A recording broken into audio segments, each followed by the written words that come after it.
Hey there, this is Bill. This is a time lapse of my garage renovation I did last year. You might be thinking about renovating your garage or basement or something, and hopefully this gives you a really good idea of how much work it's going to take and maybe gives you some ideas. I would love it if this series could help encourage people to do something similar.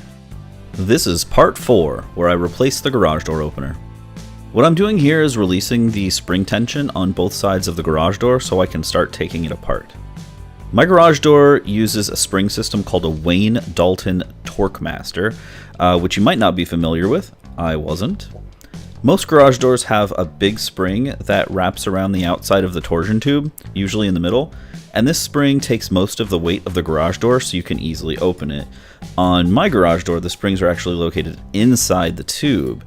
On the ends of the tube, there's a worm gear and a bolt, so you can use an electric drill to tighten or loosen the spring. People are routinely seriously hurt or killed when replacing garage door springs, and this system is a lot safer. Now that I've got the top support bracket and horizontal track removed, I can take the top section of the door off. And then I can remove the old bits of drywall that were behind there and put up the new drywall. The garage door support brackets that hold the track are all mounted on top of the drywall. So keep in mind, if you're replacing the drywall in your garage, that you'll either need to do it the way that I'm doing it here, or completely take the door apart. Once the drywall on the upper half of the wall is in place, I can reinstall the horizontal track. The track will hold the door up, and then I can unbolt one side of the vertical track at a time, replace the drywall behind it, and put the track back in place. I was really happy to redo the track. It's hard to tell in this video, but the left side was all messed up. I'm not sure if it was installed wrong or if somebody ran into it at some point, but there was a bend near the top support that caused the wheels to rub as they ran over it and made the door difficult to raise and really noisy.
Now that I've got the track in place and the spring is tensioned up, I can give it a test run by hand, and it works great.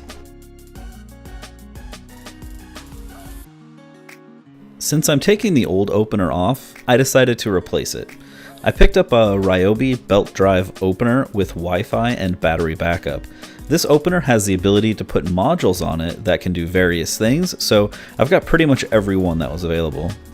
At some point I'll put up a video that is more of a review of the unit, but the short version is that this opener is the quietest garage door opener I've ever used, and having the ability to remotely check if the door is open and close it if we want to is pretty awesome.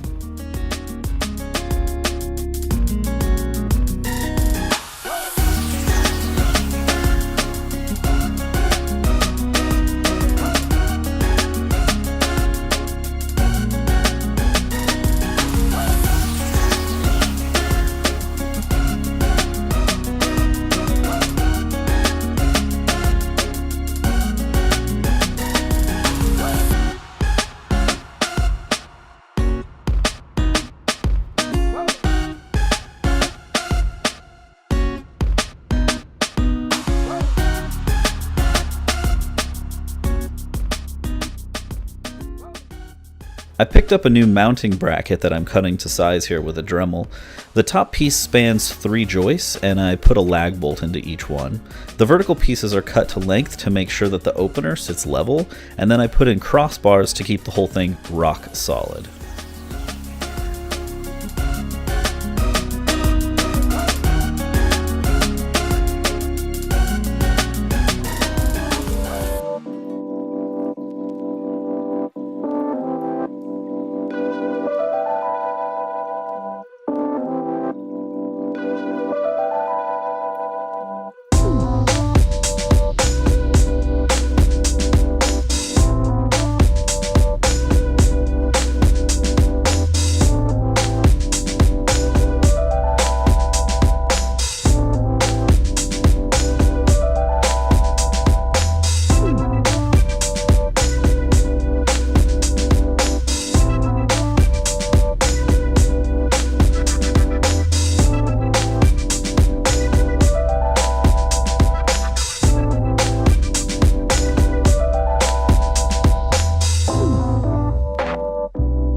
After that, it was just connecting a few wires on the door sensors and the opener button, and we had a working garage door opener.